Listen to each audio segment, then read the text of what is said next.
Decency means more than always lower prices. Wayne Cascio, Ethics of Low Prices. The Cascio article is really a case study. It's a comparison between the practices of Walmart or Sam's Club versus those of Costco. And so the question is, can businesses behave ethically or morally responsibly and still make a profit? And the second sort of consideration is, do businesses have a moral obligation to follow business plans that are more equitable to workers? If we discard the sort of Duska argument that the purpose of business is goods and services and embrace the idea that business is there to maximize profits, then it would seem we could be sort of agnostic between which practices maximize profit. So given two models, a Sam's Club model or a Costco model, if both of those models are legal, if both of those models maximize profit for that business, then there might be some question, well, does morality apply to business? Now, throughout this course, we've made the argument that, in fact, morality does, that business doesn't operate according to a separate sort of moral code. And what Cascio's article does very nicely is show that, in fact, businesses can operate according to morally responsible principles and still be extremely successful. So we're looking here at the Walmart versus Costco models and showing just how, in some ways, morally superior, if you will, the Costco model really is. So Walmart or Sam's Club. Walmart's motto is always lower prices, or always low prices, always. Now, we should be clear is that Walmart is not a predatory organization. So in other words, when Walmart comes into a community, while it's true that it may put other small businesses out of business, so you look at your local hardware stores or your local paint stores, even grocery stores. Many times when Walmart moves into an area, those stores will eventually go out of business. They can't compete on price or selection. But once those businesses are gone, Walmart does not raise prices. In fact, it maintains its low prices. So the values of the Walmart founder is hard work, discipline, modesty, unpretentiousness, and frugality. So in many ways, Walmart still maintains those core values within its stores.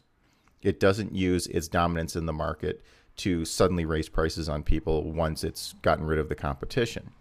Now, while Walmart has stayed true to some of those core values, it has not always lived up to its true values. As you're probably well aware, Walmart has had problems with things like failure to pay overtime to workers. It lawsuits on gender-based discrimination. Walmart is also criticized for coming into communities and getting rid of small business. And some say that's a sort of detriment to the community. It's not just about low prices, but that you've actually broken up communities where people who once had thriving businesses no longer do so. But morally speaking, Walmart has not always been, worked at its best. But there's a bigger problem with Walmart, and this is what sort of Cascio wants to look at in his article. There's another aspect of Walmart effect that is more troubling, and it concerns how Walmart gets those low prices, low wages for its employees, unrelenting pressure on suppliers, products cheap in quality as well as price, and offshoring jobs. So if we set aside the sort of problems that Walmart might have in the community or with its workers and things like discrimination and shutting down small businesses and so forth, there seems to be a bigger problem. And due to Walmart's size, this seems to affect all of us. And that is that Walmart, generally speaking, makes its profits on keeping its employees sort of poorly paid, along with putting pressure on suppliers. In many cases, suppliers that no longer can do business because Walmart simply goes outside of the country to find lower cost, cheaper goods. So what's the Costco alternative? So as we mentioned, Walmart makes its profits by really squeezing its suppliers to give it the lowest possible prices, keeping its employees, generally speaking, paid less or worse than others. And that includes areas like benefits and so forth. So what's Costco's alternative? How does Costco do business? How does it differ from Sam's Club / Walmart? Well, the Costco model is different. What we should point out right from the beginning is that the Costco has a larger market share than Sam's, although it has less stores than Sam's Club. So as far as the big box retailers go, when you compare Sam's Club and Walmart, or Sam's Club and Costco, Costco has less stores and yet does a greater amount of business than Sam's. They pay higher wages to their employees and have more benefits than the employees of both Sam's and Walmart's. Now, what's interesting is the Costco model has a different code of ethics. So the Sam's Club values of hard work, discipline, modesty, unpretentiousness, and frugality are different in the Costco model. The Costco code of ethics, or the Costco sort of principles, are taking care of customers and employees takes precedence over rewarding shareholders. Now, again, the Walmart model at no point says that we don't care about our customers or our employees or our shareholders. But the emphasis for Walmart seems to be on generating large amounts of profit, even if it's at the expense of its employees and to a certain degree its customers. Because again, if we look at just cheaper quality of goods, then that means what we're paying for, what we're buying might not be as good for customers as well. So at the end of the day, what Walmart seems to be focusing on is making large amounts of profits for its shareholders. So let's look at the comparison. And this is just a chart based on the amount, the numbers that were in the article by Cascio. So Costco, as you see, has about 4,000 unique items. Walmart carries about 100,000 unique items. Now, there's a comparison between Costco and Walmart because Walmart doesn't break out its Sam's Club holdings. So the question of how many products Sam's Club have is probably substantially less than 100,000. In terms of sales, Costco generates about $52.9 billion in sales. Walmart has about $315 billion. In the last year, Walmart or Sam's Club alone had about $50 billion. So even as of 2011, Costco has made $2.9 billion, roughly more than Walmart, with less stores. The average hourly wage of a Costco worker is $17 an hour. Compare that with a Walmart worker at $10.11. So a substantial difference between what the average hourly rate at a Costco is compared to an average hourly rate at a Walmart. Probably one of the most important numbers is the employee turnover.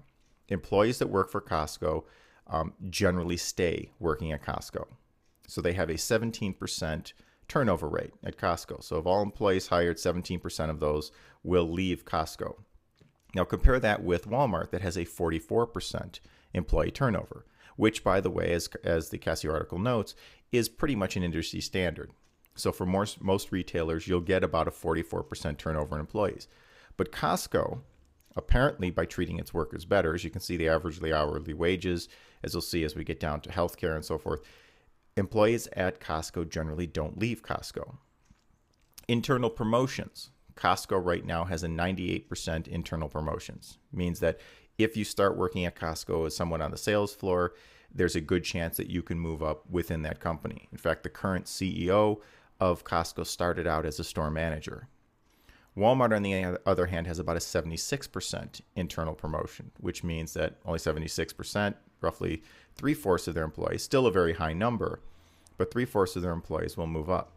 But almost 1/4 of employees will be brought in from the outside when it comes to top positions within the company. Now, I think one of the most telling numbers is the stock performance. Because again, remember the emphasis on Walmart. We keep prices low, we squeeze suppliers, we keep our employees paid relatively low, again, compared to Costco. What does that do for our stock? And it turns out that Costco has shown a 55% increase in its stock, while Walmart has actually shown a decline of 10% in its stock, at least as of the writing of this article. And it seems what's interesting is this defies the sort of logic of the market. Right? The market says that shareholders are more likely to invest in a company with lower costs, which turn over more profits to investors. But Costco's own philosophy is to put shareholders last on the list, or at least third on the list of people that they're concerned about. They're concerned about employees and customers, and then they're concerned about shareholders. Another interesting number is what a CEO gets paid. So the CEO, the previous CEO, who just stepped down in 2012, at the beginning of 2012, made $350,000 a year plus stock options. Now, those stock options were substantial, and as a co-founder, that would mean a lot, but it was money on paper. Right? That's not cash on hand. Compare that to the approximate $35 million that the CEO of Walmart makes, which see Walmart and Sam's Club as CEO of both of those stores. Percentage of employees with healthcare At Costco, if you're a full-time employee with Costco, you have 85% of your employees have healthcare. Walmart has less than 50% of their employees with healthcare. Add market share. Right now, Costco amounts to about 50% of the big box wholesaler type of retail. They make up 50%, where Walmart makes up 40%. Although, again, we want to note that Walmart has more Sam's Clubs than Costco has Costco stores. So Costco is actually capturing more of the market, getting more people to shop there, selling more goods than Walmart, even though it has less stores. Defying Wall Street. So as I mentioned, Costco's model, although criticized by Wall Street, again, putting the emphasis on employees and customers, and also Costco has a commitment to not charging more than 14% over cost for any of its goods. So Costco actually puts a upper limit to the profit margin that it makes on goods. What many on Wall Street, the sort of Wall Street analysts that you see on television, have criticized it for not doing enough for its shareholders. That by not cutting corners, by not increasing the amount that it charges its employees for healthcare, by not lowering wages, that they could be generating more profit for shareholders. And yet, even though the conventional wisdom tells us that we should be doing that, it turns out that the stock price of Costco consistently outperforms that of Walmart. And it seems that in this instance, shareholders are happy with the return on their investment. So whatever the common wisdom is, Costco chose to go against that, to put an emphasis on workers and consumers, again, following what we would probably call a sort of Duska model, in which the purpose of business is to provide a good and service. And the motivation may be profit, but that's secondary to what goes on. It seems that Cascio is showing us here that there is a company, a large company, that provides goods and services that in fact follows something like that model and ends up doing better in the end by doing so. So why does Costco's strategy work? Well, by and large, the reason Costco is able to continue with this business practice is its low turnover. A low turnover rate of employees means huge savings. So again, to go back to that number, Costco has a 17% employee turnover versus Walmart's 44% turnover. Now, what does that translate into real dollars?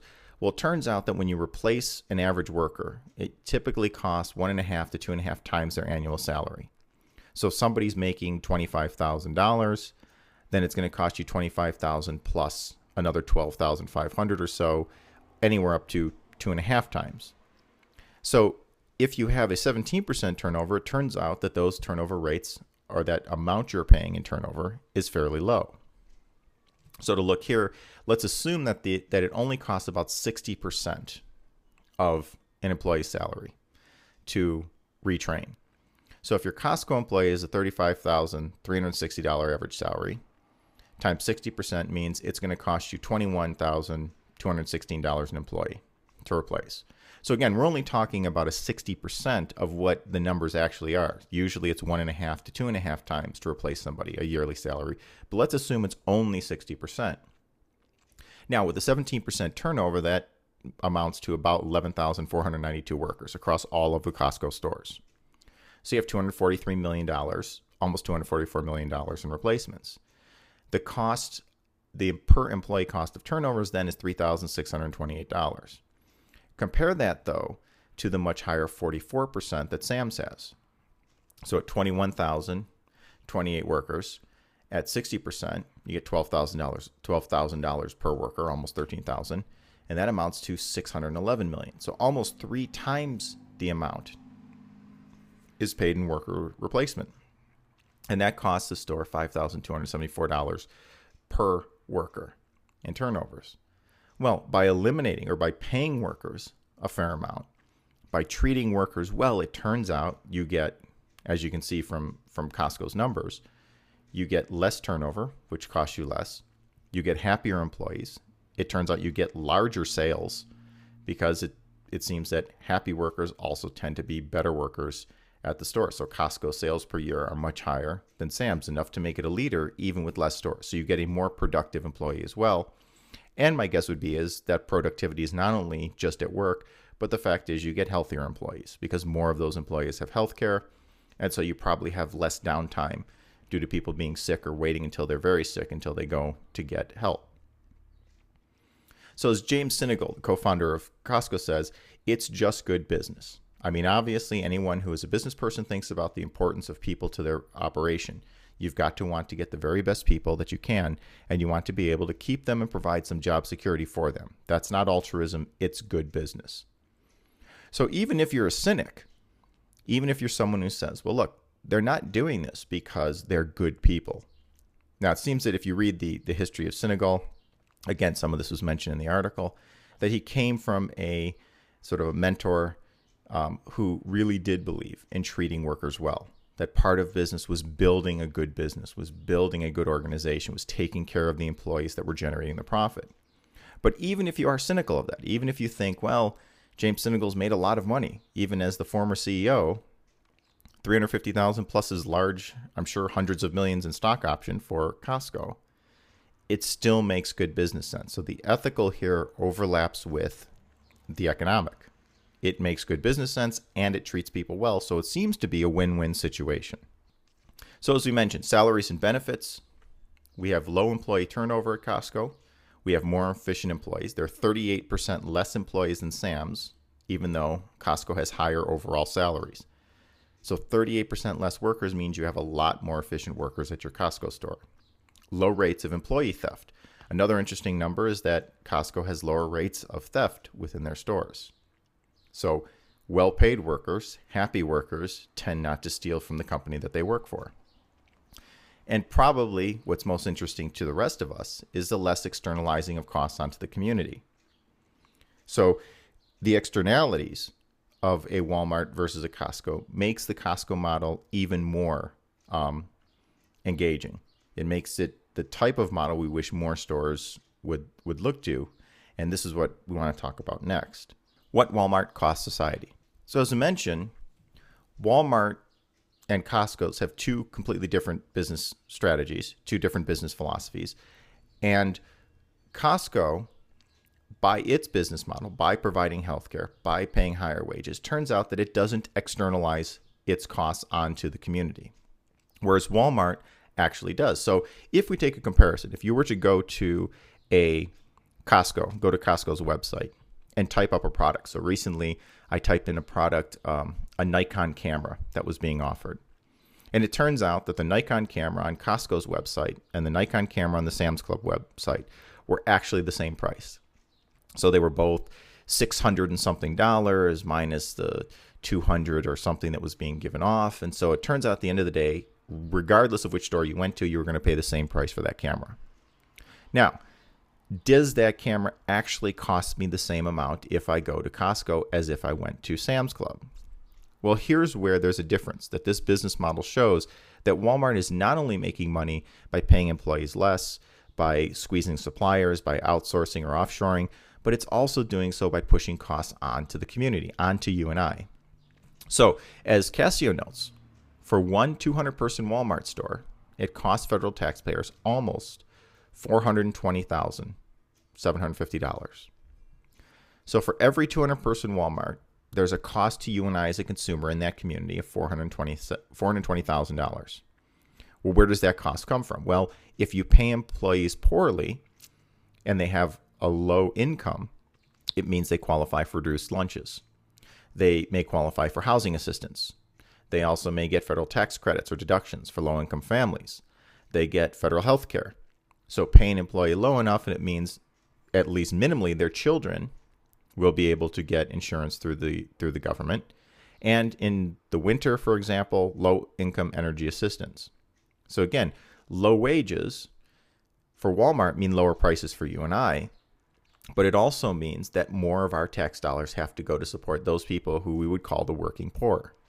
So the externalization of costs means that the camera that I would pay $600 or $475 or whatever with the rebates and so forth from the stores means that I'm actually not paying $400, but that actually I'm paying more by going to Walmart. By supporting Walmart's business practice, I end up costing myself more money, or to the tune of almost $500,000, just under $500,000, I cost the federal taxpayers that. Now that's for one 200-person Walmart store.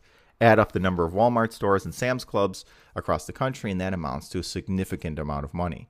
And also a large number of employees who are not doing particularly well while working full-time for a Walmart store. So it's time for you to decide, is it ethical to continue paying such low wages? So when we look at the two business models, it's clear that I don't have to pay low wages in order to make a profit, that there are alternative ways of doing business in which I can focus on service to my customers, I can focus on treating my employees well, and still make large profits. In fact, larger profits than a company that we would generally classify or sort of describe as more cutthroat. Another question is, would you be willing to pay a bit more to a company that paid better wages or benefits to employees? So while we really want to shop around, we're often looking for, and I am just as guilty as anyone else, looking for the lowest price, the best price I can get on an item. If I knew the company that I was buying from or the store that I was buying from paid better wages or benefits, would you and I be willing to pay more? It turns out that a survey said that a large majority of us would be willing to do that. Now, of course, that's easy to say until it's actually time to, put your money on the table. But it seems to me that if we calculate what it's costing us in a place like a Walmart, in other words, what percentage of those employees are getting government assistance in other areas, then it turns out that maybe paying just a little bit more at the register would save us substantially more on the other end, rather than having a large number of people living in or close to poverty, or at least being low enough or close enough to poverty to collect all these extra benefits. So is this a win-win situation? Is this win-win situation possible in all industries? Sort of the final question that you might want to consider. And one of the limitations we should point out with Cascio's article is, does this work in all industries? So it's possible that in a big box retailer, like a Sam's versus Costco, that just the nature of the business itself allows for lower profit margins with higher volume sales. It's also the case that maybe this doesn't work for all industries, that it could be possible that some industries are just that close, are just that tight, that if you were to pay more to workers, or let's say there's a limited consumer base for a particular good, that maybe this doesn't work. But it is interesting to consider whether or not we can actually radically reform our business practices to treat employees better, to not externalize costs onto society, and to still have a profitable company. So this is one of those questions: how much profit is too much profit? Is there ever a time when we can say we don't need to make that much money, we don't need to make 12 billion, we can make 11 billion, and yet be better corporate citizens, be better to our employees, be better to our consumers, and be better to the communities in which we're doing business, rather than pushing our costs or externalities onto that community? So these are things I think we really want to consider. Oftentimes there's a criticism that businesses can't be ethical, that it's too cutthroat, that margins are too slim. And so I think the Costco Sam's Club case really makes us question that assumption, that can we do good ethical business and make profit at the same time?